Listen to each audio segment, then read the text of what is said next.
Welcome to next lecture of compiler design, that is on ambiguity and left factoring. I am Dr. Parul Yadav, Assistant Professor at Department of Computer Science and Engineering in Institute of Engineering and Technology, Lucknow. So, today we will discuss ambiguity and left factoring. First topic is ambiguity.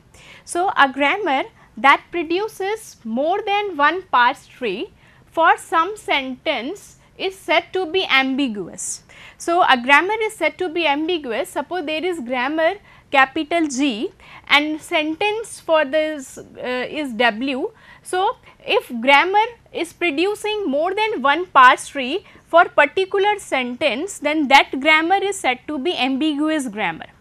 Another way of the same definition or the same definition for ambiguous grammar is one that produces more than one leftmost derivation or more than one rightmost derivation for same sentence. Mean there will be grammar G, there is instance or sentence W, and for W it is producing more than one leftmost derivation or more than one rightmost derivation, and such grammar, such unambiguous grammar are highly undesirable for doing the parsing.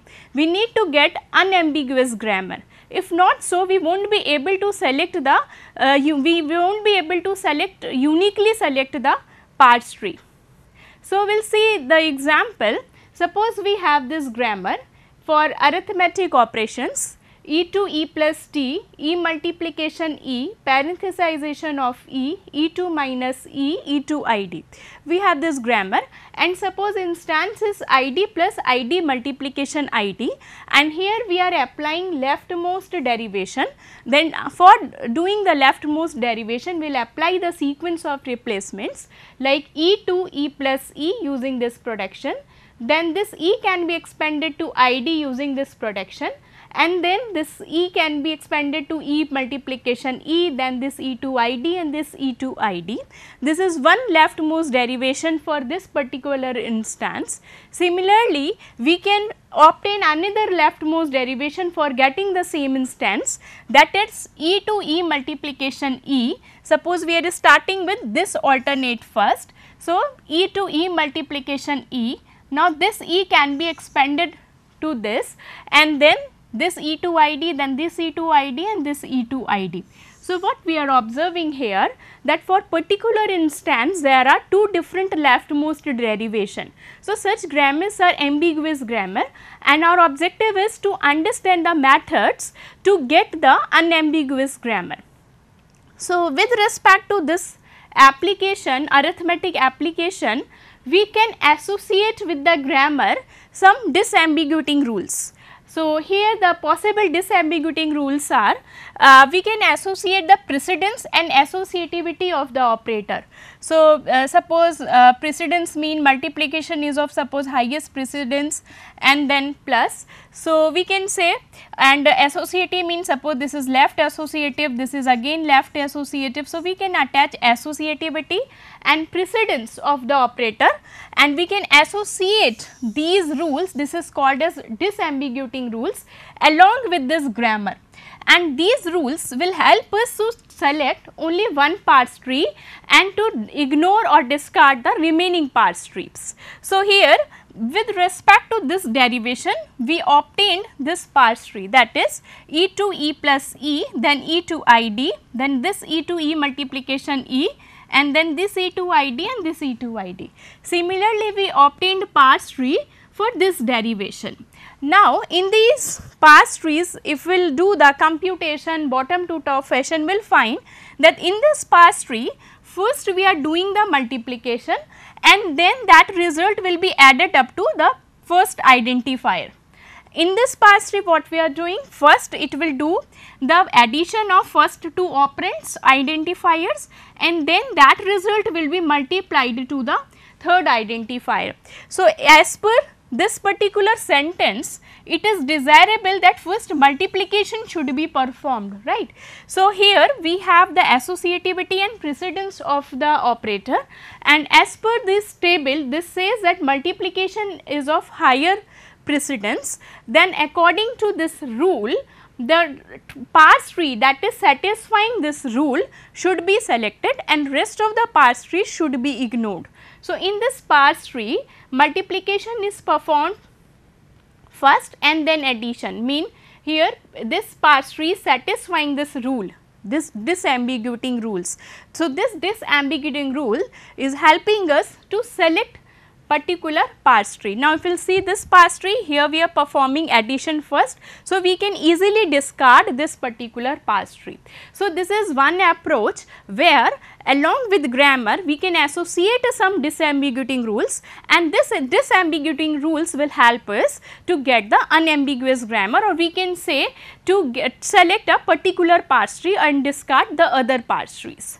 Now, we will see the another method of eliminating ambiguity from the grammar, where we will again work on disambiguating rules, but considering the disambiguating rules we will rewrite the grammar, and that rewritten grammar will take the shape of unambiguous grammar.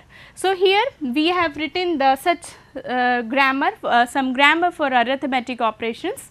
We have added more operators, just plus, minus, multiplication, division, exponential, parenthesization, unary, minus and ID. Now, first step is to associate with it disambiguating rules. So, with respect to this application, possible disambiguating rule is associativity and precedence of operator. So, here we will write the precedence of operator. First is unary minus,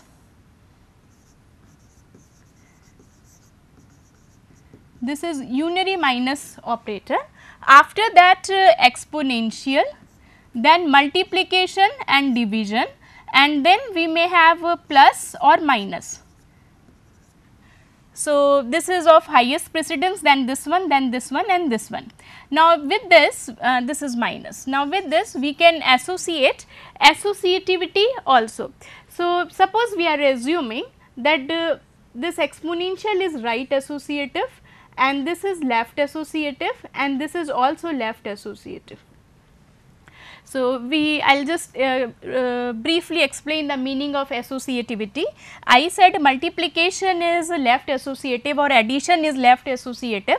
So, suppose we have like a plus b plus c, right, and this is left associative. Left associative mean first we will compute these two operands and then that result will be added up with the third operand. So, this is left associative.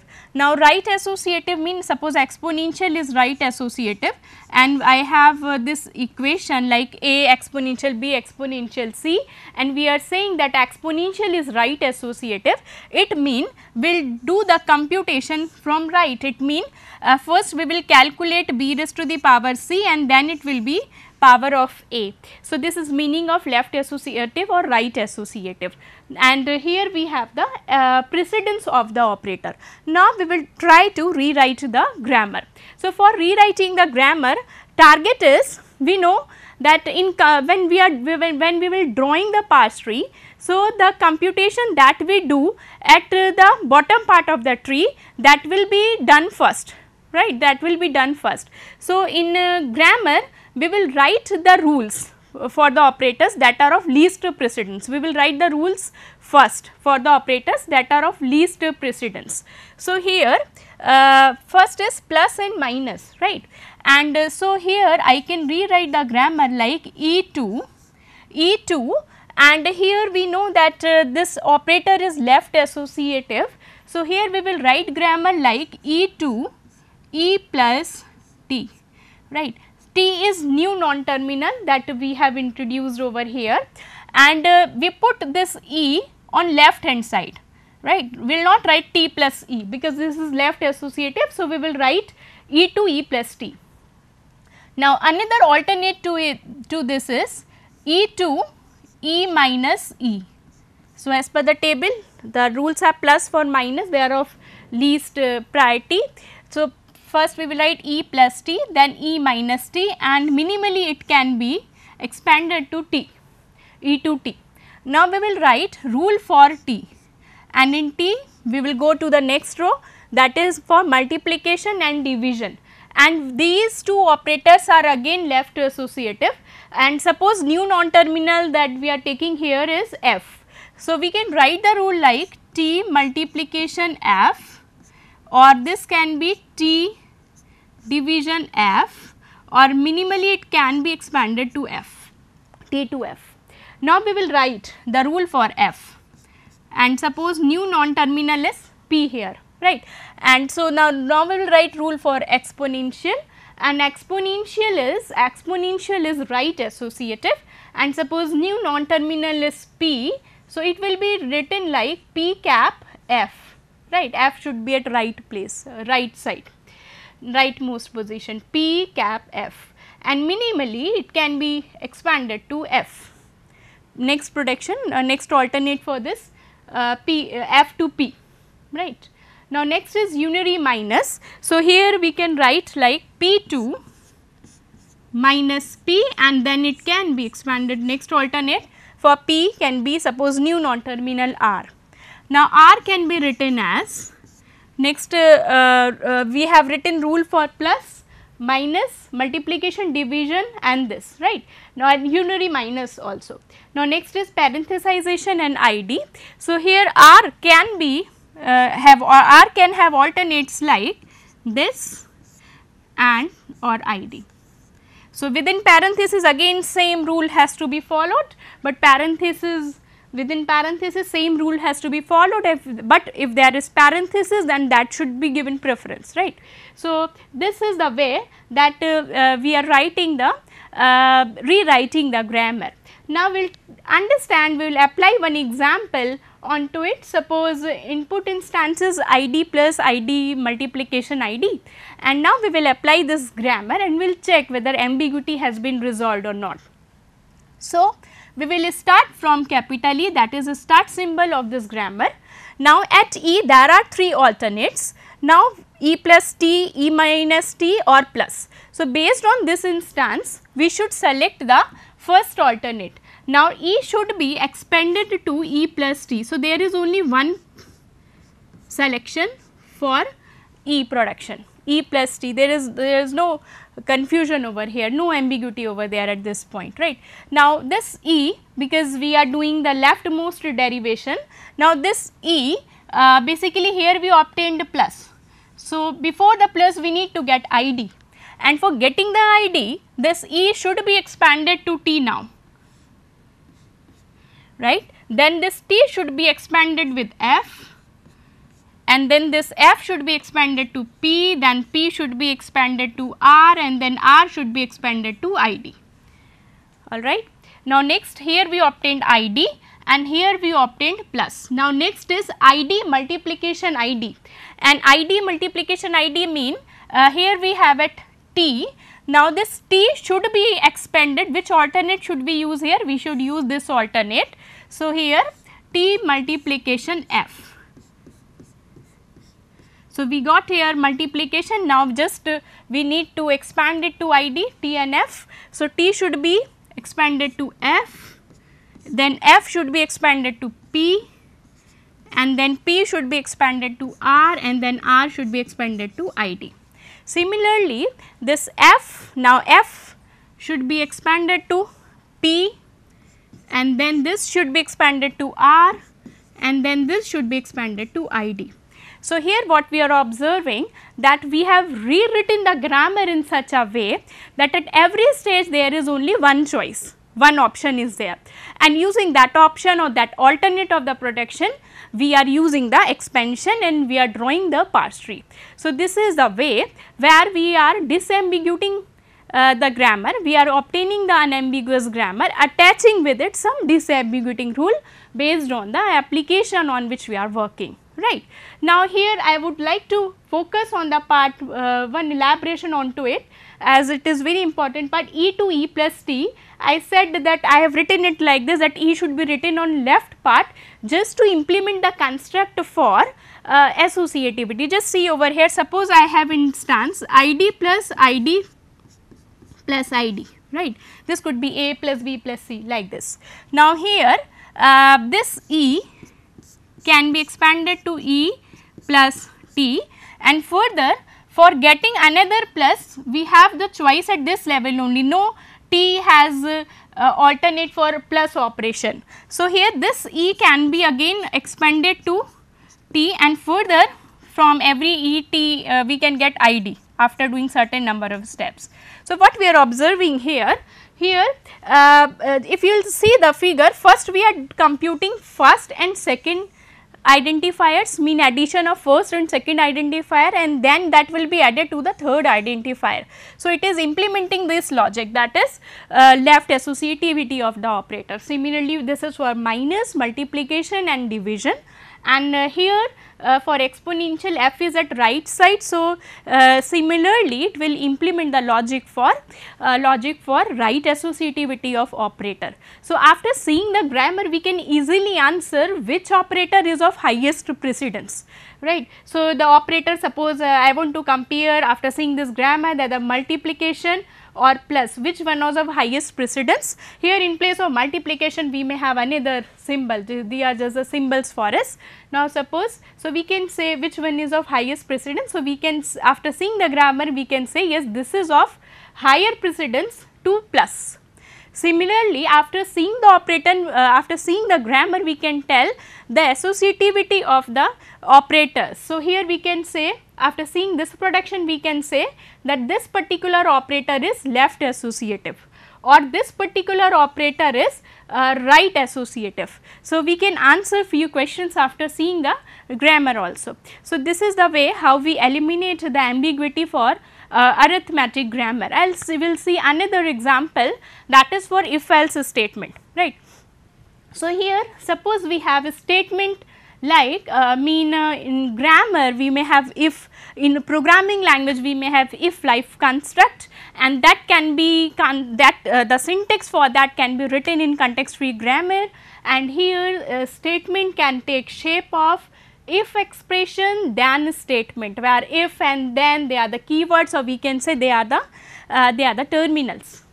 Now, if expression then statement, sometimes you will find in some books it may be written like if I E T S, if expression then statement, this is shorthand for it. Now, another alternate, if expression then statement, else statement or other. Now, suppose we have this instance, if E1 then S1, else if E2 then S2, else S3. Now, for this instance we can construct the parse tree, mean we will start from the statement. Now, suppose we are using this alternate. So, this alternate is having 6 symbols, if, expression, then statement, else statement. So, it will have its 6 children, 1, 2, 3, 4, 5, 6, and every label will write this if, expression, then statement, else statement. Now, here further this expression can be expanded to E1, after certain number of steps this E1, S1, E2, S2 and S3. Here at this statement further is expanded using the same alternate, if expression, then statement, else statement. Now, this is giving you, if you look at the leaf node, we will find if E1 then S1, else if E2 then S2, else S3, right. So, this is one example. Now, we will see where we have the ambiguity in this grammar. We have the same grammar, but instance is different, that is if E1 then, if E2 then, S1 else, else 2. Now, for this instance, suppose we are constructing parse tree like this, mean we will start from a statement, and suppose we are using first alternate, right. So, statement if expression then statement, mean will have the parse tree like this, if expression then statement, and now this statement is expanded using the second alternate. In this parse tree what we are doing, this statement is first expanded using the second alternate, and then we are using the first alternate, but we are getting the same instance using both the parse trees. So, here we have the ambiguity, and here if you will see here what we have, this statement is having this else construct and it is matching to this particular then, and in this particular parse tree this else is mapped to this particular then, right. So, this here we have some difference, and using this only we need to find the logic. So, we will find some disambiguating rules again. So, disambiguating rules could be like we need to find one statement or one logic that can help us to select particular parse tree, right. So, suppose we are saying that every else should be matched to is previously closest then, every else should be matched to is previously closest then.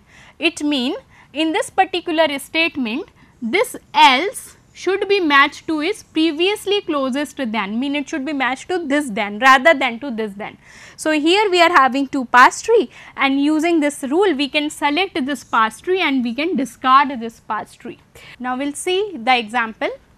So, here we have this grammar, and this is the statement. We can draw the parse tree using this unambiguous grammar or obtained grammar. So, we will start from statement. Now, this statement should be expanded with the second alternate only. If we will substitute the first alternate, we will not be able to get this instance. So, second alternate is used. Now, other statement, so it should be expanded with its first alternate if expression then statement. Further, this expression can be expanded somewhere at E1 and then statement. Now, this statement again should be expanded to matched statement,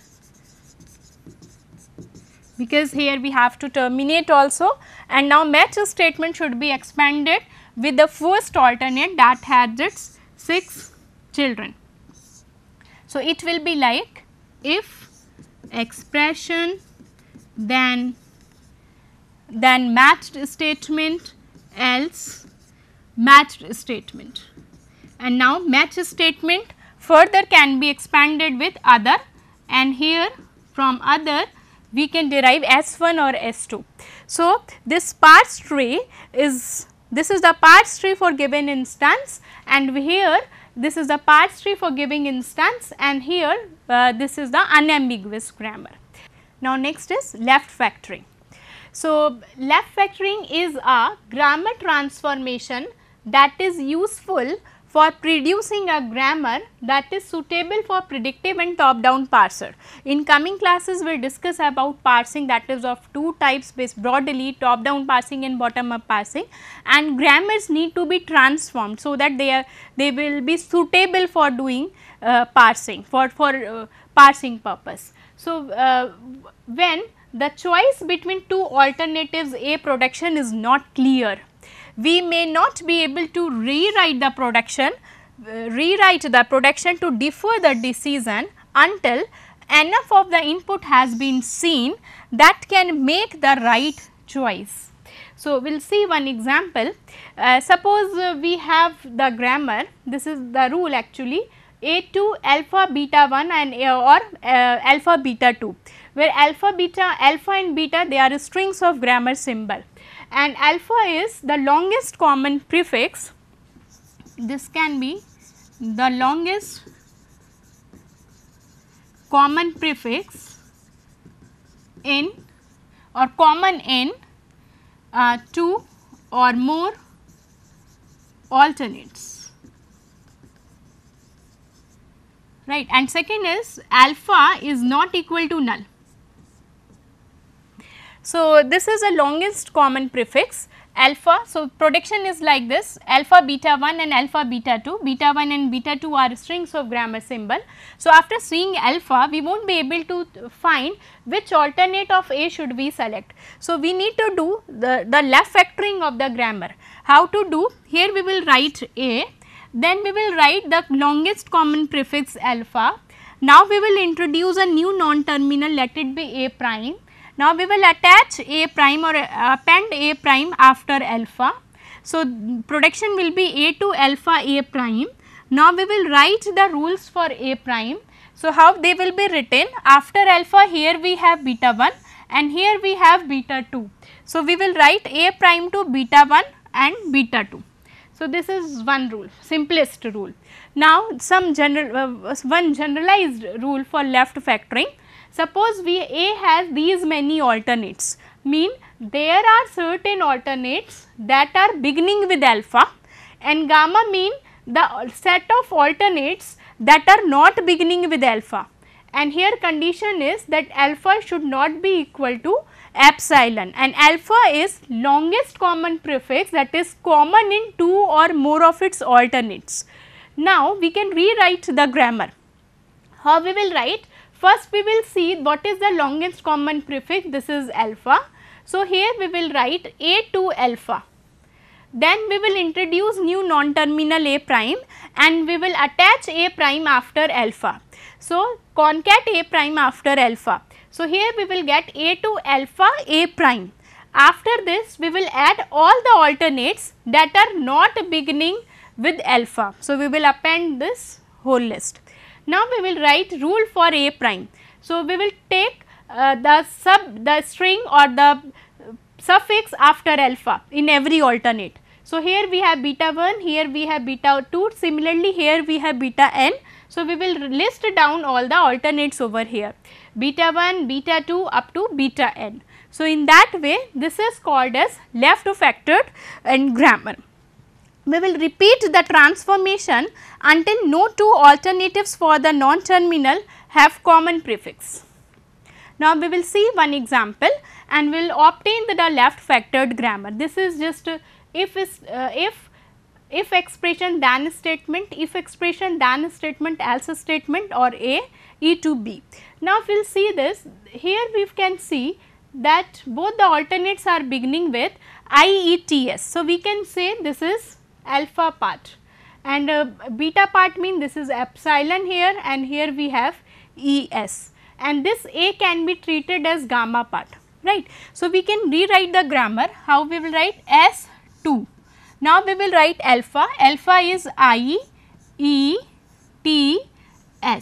Now, we will introduce a new non-terminal, let it be S prime, and we will concat S prime after it, IETS S prime, and then another alternate to this is, that is small a, that is the gamma part.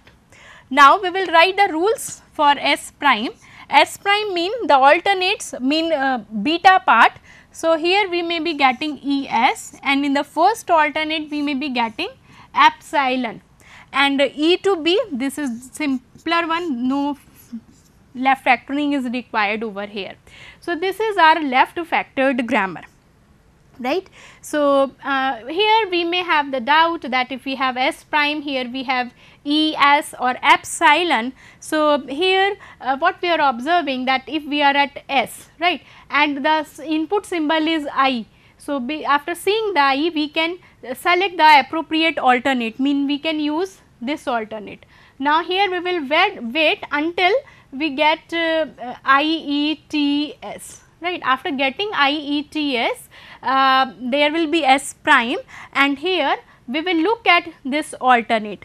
Now, here we have either ES or epsilon, right. So, here we have the choice, should we use this alternate or this alternate. So, suppose after this input symbol is IETS and input symbol is E.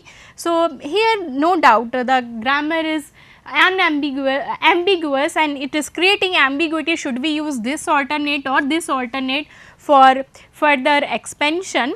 So, that we will discuss at the time of parsing actually.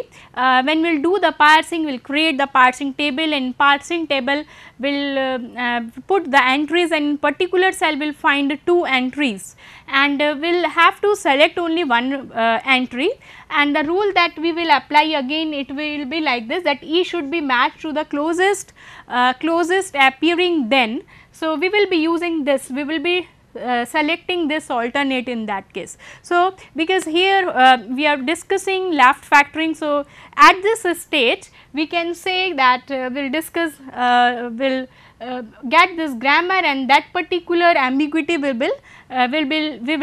will be discussed later.